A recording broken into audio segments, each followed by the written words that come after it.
भड़ भरसां ॻोठ वसायो जामरी में ज़रई ज़मीन जी मालिकी तां ॿिनि भाइरनि नियाज़ हुसैन जामरी ऐं ग़ुलाम नबी जामरी में झेड़ो थी पियो। जंहिं दौरान डंडा लॻण सबबि हिकु ॼणो जावेद जामरी ज़ख़्मी थी पियो।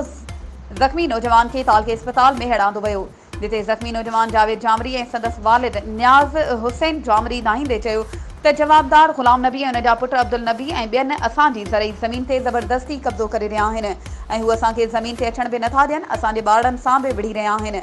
ख़ुदारा नोटिस वठी जवाबदारनि खे गिरफ़्तार करे असां सां इंसाफ़ कयो वञे। होॾां तालके अस्पताल में जे डॉक्टरनि पारां ज़ख़्मी नौजवान जी हालत नाज़ुक हुजण करे खेसि लाड़काने अस्पताल मुंतक़िल करे छॾियो आहे। आख़िरी इतलान ताईं वाक़े जो को बि केस दाख़िल न थी सघियो आहे।